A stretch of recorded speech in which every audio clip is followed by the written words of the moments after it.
Hello guys, welcome back on my YouTube channel. My name is Basif Baig और आप देख रहे हैं एज वेल इंग्लिश। सो दोस्तों, ये हमारी स्पोकन इंग्लिश की आज हमारी 6th क्लास है। इस क्लास में हम पढ़ेंगे पास्ट कंटिन्यूस टेंस के बारे में। पास्ट कंटिन्यूस टेंस क्या होते हैं, कैसे बनाते हैं, आप कैसे आइडेंटिफाई करेंगे कोई भी टेंस पास्ट कंटिन्यूस टेंस का है, इस सेंटेंस के बनाने के रूल्स क्या हैं, वो सारी चीज़ें हम यहाँ डिटेल्स में पढ़ेंगे। But before the starting video I would like to request you और who are watching our videos, please like and subscribe our YouTube channel if you are new and press the bell icon to get notification for upcoming related videos. So let's begin our videos. इस videos में आज हम पढ़ेंगे past continuous tense के बारे में। ठीक, past continuous tense की पहचान क्या होती है बेटा? पास्ट कंटिन्यूस टेंस की जो पहचान होती है, पास्ट कंटिन्यूस टेंस के वाक्यों के लास्ट में रहा था, रही थे, रहे थे, रही थी, ऐसे वर्ड्स आते हैं। सेंटेंस के वाक्य के लास्ट में जो आपको वर्ड्स मिलेंगे देखने को, वो रहा था, रही थी, रहे थे जैसे वर्ड्स आएंगे लास्ट में। अगर आपको कहीं भी ये वर्ड्स लास्ट में दिखें तब आप समझ जाना कि वो हमारा सेंटेंस जो है वो हमारा पास्ट कंटिन्यूस टेंस का सेंटेंस है। ठीक, पास्ट कंटिन्यूस सेंटेंस में आपकी दो हेल्पिंग वर्ब यूज़ होती हैं। पास्ट कंटिन्यूस सेंटेंस में दो हेल्पिंग वर्ब यूज़ होती हैं। कौन सी? एक वॉज, दूसरा वर्ब। उससे पहले हमने जब प्रेजेंट कंटिन्यूस पढ़ा था, प्रेजेंट कंटिन्यूस टेंस में हमारे तीन हेल्पिंग वर्ब यूज़ हो रही थी, इज़, एम, आर। और पास्ट कंटिन्यूस टेंस में हमारी दो हेल्पिंग वर्ब यूज़ होती हैं। कौन सी? वॉज और वर। ये सारी चीज़ें आपको डिटेल से याद रखना कि कौन से टेंस में कौन सी हेल्पिंग वर्ब यूज़ हो रही है, इसलिए मैं आपको सारी चीज़ें बताते चल रहा हूँ। ठीक है, वॉज जो है वो हमारी सिंगुलर है, ये हमारी सिंगुलर सब्जेक्ट के साथ यूज़ होती है, ही, शी, इट, आई, इन सब के साथ यूज़ होता है वॉज। और वर जो है वो हमारा प्लूरल है, ये हमारे प्लूरल सब्जेक्ट के साथ यूज़ होता है, लाइक यू, वी, दे। ये प्लूरल सब्जेक्ट के साथ यूज़ होता है, ये सिंगुलर सब्जेक्ट के साथ यूज़ होता है। ठीक, क्लियर। अब दूसरी बात, पास्ट कंटिन्यूस टेंस को बनाते कैसे हैं, हम वही चीज़ अब यहाँ जानेंगे। ठीक, तो इसको बनाने का रूल्स है बेटा, सबसे पहले तो किसी भी चीज़ का सब्जेक्ट ही होता है। मैं हर बार बताता हूँ, कोई भी सेंटेंस जो है वो सब्जेक्ट से ही स्टार्ट होता है, तो पहले हम उसको सब्जेक्ट ही लिखते हैं। ठीक है, तो हमारा सब्जेक्ट हो गया पहले, फिर हमारा हेल्पिंग वर्ब। हेल्पिंग वर्ब हमारी या तो वॉज आएगी या वर आएगी, according to the subject. Subject के अनुसार जो हमारा, अगर हमारा सब्जेक्ट सिंगुलर होगा तो हेल्पिंग वर्ब हमारी सिंगुलर होगी, अगर सब्जेक्ट हमारा प्लूरल होगा तो हेल्पिंग वर्ब भी प्लूरल होगी। ठीक है, तो हम इसे बनाएंगे, फिर हमारी हेल्पिंग वर्ब होगी, फिर उसके बाद हमारी वर्ब की फर्स्ट फॉर्म, वर्ब जो क्रिया हो रही हो सेंटेंस में उसकी फर्स्ट फॉर्म, और फर्स्ट फॉर्म में लगेगा बेटा आईएनजी, उसके साथ लगेगा आईएनजी। चाहे प्रेजेंट कंटिन्यूस टेंस हो, चाहे पास्ट कंटिन्यूस टेंस हो, चाहे फ्यूचर कंटिन्यूस टेंस हो, सारे कंटिन्यूस टेंस में जहाँ जहाँ कंटिन्यूस का नाम आएगा वहाँ वर्ब की फर्स्ट फॉर्म में आईएनजी लगेगी। क्लियर। कोई भी सेंटेंस में अगर कोई भी सेंटेंस हो जहाँ कंटिन्यूस का सेंटेंस हो, लाइक प्रेजेंट कंटिन्यूस हो, पास्ट कंटिन्यूस हो, फ्यूचर कंटिन्यूस हो, कहीं भी कंटिन्यूस शब्द आएगा किसी भी सेंटेंस में तो वहाँ वर्ब की फर्स्ट फॉर्म के साथ आईएनजी लगेगी। ये चीज़ क्लियर रखना। ठीक है, तो इसमें हमारी वर्ब की फर्स्ट फॉर्म के साथ आईएनजी लगेंगे, फिर बाकी ऑब्जेक्ट, बस टू अदर थिंग। ठीक, तो हम बनाते हैं बिना कुछ देरी किए। पहला हम सेंटेंस बनाते हैं, मैं खाना खा रहा था। देखिए रहा था आ गया बीच में, लास्ट में, जब रहा था लास्ट में आ गया, इसका मतलब हमारा कौन सा सेंटेंस है? ये हमारा है पास्ट कंटिन्यूस टेंस का सेंटेंस। इसे हम कैसे बनाएंगे? इसे हम बनाएंगे इस रूल्स के अकॉर्डिंग। ठीक है, रूल्स दिया हुआ है। सबसे पहले हम बनाएंगे, मैं खाना बना रहा था। मैं को बेटा इंग्लिश में कहते हैं आए। मैं को इंग्लिश में क्या कहते हैं बेटा? मैं को इंग्लिश में कहते हैं आए। ठीक, आए। उसके बाद क्या है? हमारी हेल्पिंग वर्ब है। हेल्पिंग वर्ब क्या है हमारी? आई। आई के साथ कैसे यूज़ हो रहा है? आई के साथ यूज़ हो रहा है हमारा वॉज, तो हमारा वॉज आ गया, आई वॉज। उसके बाद क्या है हमारा? हेल्पिंग वर्ब की फर्स्ट फॉर्म, वर्ब की फर्स्ट फॉर्म क्या है? खाना खा रहा है। खाना खाने को इंग्लिश में बोलते हैं बेटा ईट, और वर्ब की फर्स्ट फॉर्म के साथ लगेगा आईएनजी, तो इसमें लगा देंगे हम आईएनजी। ठीक, ये हो गया। फिर हमारा क्या बचा? ऑब्जेक्ट। ऑब्जेक्ट क्या है हमारा? खाना। खाना, तो क्या हो गया? I was eating the food. ठीक है, क्लियर हो गया। दूसरा देखते हैं, बे नाच रहे थे। बे नाच रहे थे। अब बे को इंग्लिश में क्या कहते हैं बेटा? बे को इंग्लिश में कहते हैं हम दे।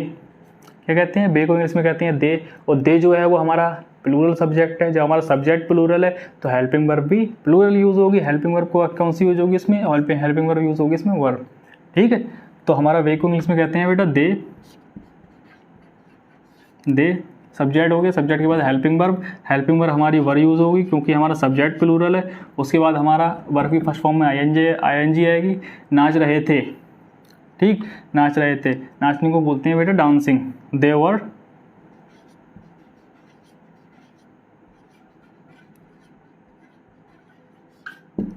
वर डांसिंग।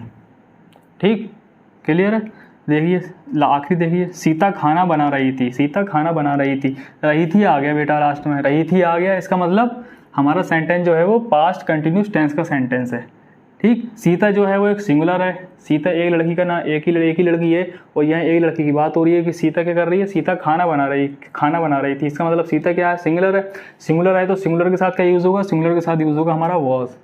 ठीक है, तो सबसे पहले हम सीता लिखेंगे, सीता वॉज। उसके बाद क्या है हमारी वर्ब की फर्स्ट फॉर्म, वर्ब की फर्स्ट फॉर्म क्या है हमारी, बना रही थी। खाने बनाने को इंग्लिश में क्या कहते हैं, खाना बनाने को इंग्लिश में कहते हैं हम बेटा कुक। खाना बनाने को क्या कहते हैं, कुक। वो वर्ब की फर्स्ट फॉर्म हो गई। अब वर्ब की फर्स्ट फॉर्म के साथ उसमें लग जाएगा आईएनजी, तो क्या हो जाएगा, वो हो जाएगा cooking. Sita was cooking. Cooking क्या कुक कर रही थी, खाना। वह क्या बना रही थी, खाना बना रही थी, कुकिंग द फूड। ठीक, इतनी चीज़ क्लियर हो गई। ये हो गया बेटा हमारा अफर्मेटिव यानी पॉजिटिव सेंटेंस। इसमें आपको कहीं भी नोट नहीं दिख रहा, ना इसमें नोट है, ना इसमें नोट है, ना इसमें नोट है। ठीक है, ये आपको हो गया अफर्मेटिव। अब हम इसका नेगेटिव बनाते हैं, मतलब जब वाक्यों में नहीं आता है तब हम क्या बनाते हैं। ठीक, सिंपल है, जब बीच में नहीं आएगा तो हेल्पिंग वर्ब के बाद जो हमारी हेल्पिंग वर्ब होगी सेंटेंस में, हेल्पिंग वर्ब के बाद हम यहाँ नोट लगा देंगे। सिंपल, सारे सेंटेंस में हेल्पिंग वर्ब के बाद नोट लग जाएगा, वो हमारा नेगेटिव सेंटेंस हो जाएगा। लाइक अगर मैं लिखूँ बेनाच नहीं रहे थे, बेनाच, मैं यहाँ लिख दूँ बेनाच नहीं रहे थे। ठीक, तो हेल्पिंग वर्ब हमारी होगी वर्ब, और वर्ब के बाद यहाँ हमारा लग जाएगा not, they were not dancing. ठीक है, सीता खाना नहीं बना रही थी, सीता खाना नहीं बना रही थी। ठीक, तो Sita was not eating the food. Helping verb के बाद हमारा नॉट लग जाएगा। हेल्पिंग वर्ब क्या है हमारी, वॉज। हेल्पिंग वर्ब के बाद नॉट आ गया। ऐसे ही ऊपर लिख लो, मैं खाना खा रहा था, मैं खाना खा रहा था। अगर मैं लिख दूँ मैं खाना नहीं खा रहा था, अगर मैं लिख दूँ मैं खाना नहीं खा रहा था, तो मैं लिखूँगा या आई was not eating the food. Helping verb के बाद हमारा नॉट लग जाएगा। ये हो गया बेटा हमारा नेगेटिव सेंटेंस। क्लियर है, किसी भी चीज़ में अगर नहीं आता है तो नहीं को हम क्या कहते हैं, हेल्पिंग वर्ब के बाद हम नोट लिख देंगे, वो हमारा सेंटेंस हो जाएगा। ये हमारा नेगेटिव हो गया। अफर्मेटिव भी देख लिया हमने, नेगेटिव भी देख लिया। अब हम देखेंगे इंटेरोगेटिव, मतलब प्रश्नवाचक वाक्य आए। प्रश्नवाचक वाक्य मैंने बताया आपको, प्रश्नवाचक वाक्यों में क्या होता है, प्रश्नवाचक वाक्यों में होता है जो हमारी हेल्पिंग वर्ब जो है, जो यूज़ हो रही होती है उस सेंटेंस के अंदर, वो हेल्पिंग वर्ब सबसे आगे आ जाती है, उसके बाद सब्जेक्ट आ जाता है, उसके बाद वर्ब देन ऑब्जेक्ट। ठीक है, अगर मैं यहाँ लिख दूँ बेटा मैं खाना खा रहा था, यहाँ लिखते हैं, यहाँ लिखते हैं क्या मैं खाना खा रहा था, सॉरी, क्या मैं खाना खा रहा था। और मैं लिख दूँगा क्या मैं खाना खा रहा था। ठीक, तो मैं क्या है, मैं तो सबसे पहले हम देखेंगे सब्जेक्ट। सब्जेक्ट क्या है हमारा, मैं, और मैं को इंग्लिश में कहते हैं आई, और आई के साथ यूज़ हो रहा है हमारा was.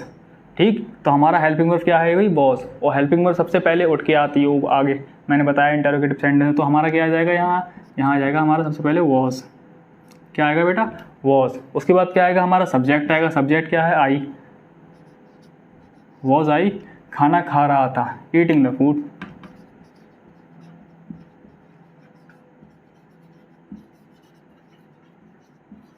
Was I eating the food.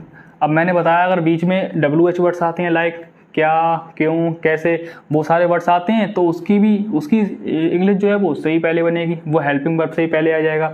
Helping verb से पहले मतलब अगर यहाँ बीच में आता है मैं खाना क्यों खा रहा था, मैं खाना क्यों खा रहा था, मैं खाना क्यों खा रहा था, तो क्यों जो है बेटा वो सबसे पहले आगे उठ के आ जाएगा। क्यों को इंग्लिश में कहते हैं हम Y was I eating the food, same रहेगा बिल्कुल। ठीक है, WH वर्ड्स अगर बीच में आता है वो सबसे पहले आगे आ जाएगा। WH words, then helping verb, then subject, then उसके बाद आएगी हमारी मेन वर्ब, फिर ऑब्जेक्ट। ठीक है, ये हमारा हो गया इंटेरोगेटिव। अब इंटेरोगेटिव नेगेटिव आ जाए तब क्या होगा, मतलब उसमें प्रश्न भी पूछे और नेगेटिव भी हो, तब क्या होगा, तब है जो है हमारा बेटा वो हमारा सब्जेक्ट जो होगा, सब्जेक्ट के बाद नोट लग जाएगा हर एक उसमें, सब्जेक्ट के बाद और प्रिंसिपल वर्ब से पहले नोट लग जाएगा उसमें। ठीक है, अगर मैं ये लिख दूँ मैं खाना क्यों नहीं खा रहा था, क्यों नहीं खा रहा था, मैं खाना क्यों नहीं खा रहा था, मैं खाना क्यों नहीं खा रहा था, तो इसमें आ जाएगा why was I not, why I was not eating the food. ठीक, क्लियर हुआ? क्या हुआ, हमने सब्जेक्ट के बाद नॉट लगा दिया। कभी भी अगर ऐसा सेंटेंस आता है तो उसमें हम सब्जेक्ट के बाद नॉट लगा देते हैं और हमारा सेंटेंस हो जाता है। WH वर्ड्स किसी भी सेंटेंस में आता है तो WH वर्ड सबसे पहले आगे उठ के आ जाएगा। ठीक है, कोई भी WH वर्ड्स आएगा वो सबसे पहले आगे आ जाएगा। ठीक, तो ये हमने इसमें पढ़ा। हमने इसमें क्या पढ़ा? हमने इसमें पढ़ा पास्ट कंटिन्यूस टेंस में पढ़ा। हमने इसमें 2 हेल्पिंग वर्ब यूज़ होती हैं। कौन कौन सी हेल्पिंग वर्ब यूज़ होती है? एक तो हमारी वॉज, एक हमारी वर। वॉज जो है वो सिंगुलर सब्जेक्ट के साथ, एक वचन सब्जेक्ट के साथ यूज़ होती है, और वर जो है वो प्लूरल सब्जेक्ट यानी बहुवचन सब्जेक्ट के साथ यूज़ होती है। ठीक, उसके बाद हमने बनाने के रूल्स देखा। बनाते कैसे हैं? बनाते हैं हम सबसे पहले हैं subject plus helping verb plus not plus verb की first subject plus helping verb plus verb की फर्स्ट फॉर्म में ING प्लस ऑब्जेक्ट। ठीक, अगर वाक्य में नॉट होता है, नहीं होता है तो नहीं कि हम हेल्पिंग वर्ब के बाद नॉट लिख देंगे। ठीक है, मैं खाना खा रहा था, I was eating the food. मैं खाना नहीं खा रहा था, आई was not eating the food. ठीक है, वे नाच रहे थे, दे वर डांसिंग। वे नहीं नाच रहे थे, दे वर नॉट डांसिंग। ठीक है, तो हेल्पिंग वर्ब के बाद नॉट यूज़ हो रहा है वहाँ। क्या है? सीता खाना बना रही थी, Sita was cooking the food. Sita खाना नहीं बना रही थी, Sita was not cooking the food. ठीक है, तो यहाँ हमारा हेल्पिंग वर्ब के बाद नॉट आ गया, ये हमारा नेगेटिव हो गया। अब इंटेरोगेटिव सेंटेंस, इंटेरोगेटिव सेंटेंस प्रश्नवाचक वाक्य हैं। मैं खाना खा रहा था, या मैं खाना खा रहा था, या मैं खाना क्यों नहीं खा रहा था। तो हम लिखेंगे Y was I eating the food. मैं खाना क्यों नहीं खा रहा था, Y was I not eating the food. ठीक, क्लियर हो गया? तो हमने यहाँ पास्ट कंटिन्यूस टेंस के बारे में पढ़ा। उम्मीद है आपको सारी चीज़ें अच्छे से क्लियर हो गई होंगी, कैसे यूज़ करते हैं, कैसे पहचानते हैं और कैसे इसको बनाने के रूल्स क्या हैं। उम्मीद है आपको सारी चीज़ें अच्छे से क्लियर हो गई होंगी। ठीक है, तो ये सारा आप एक स्क्रीनशॉट ले लीजिए, और अभी मैं आपको कुछ सेंटेंस दूंगा हर बार की तरह। जैसे मैं सेंटेंस देता हूँ बनाने के लिए, एक्सरसाइज घर से करने के लिए, वो आपको बनाने हैं। ठीक है, ये कुछ वाक्य हैं जो आपको इंग्लिश में बनाना है, ठीक वैसे ही जैसे मैंने आपको अभी बनाना सिखाए हैं। ठीक है ना, जो भी मैंने रूल्स इसमें लगाना सिखाए हैं आपको, वो सारे रूल्स के थ्रू ये सेंटेंस बनाने हैं अपने आप, और इसे ज़्यादा प्रैक्टिस करनी है। तो आज की इस वीडियो में सिर्फ बस इतना ही। मिलते हैं एक नेक्स्ट वीडियो में। नेक्स्ट वीडियो में हम पढ़ेंगे पास्ट परफेक्ट टेंस के बारे में। अगर आपको ये हमारी वीडियो पसंद आई हो, अच्छी लगी हो, तो please like and subscribe our YouTube channel, और ये वीडियो अपने दोस्तों के साथ भी शेयर कीजिए, और हमें कमेंट करके ज़रूर बताइए कि आपको हमारी वीडियोज़ कैसी लगती हैं। ठीक है, सो मिलते हैं नेक्स्ट वीडियो में, तब तक अपना ख्याल रखिए। जय हिंद।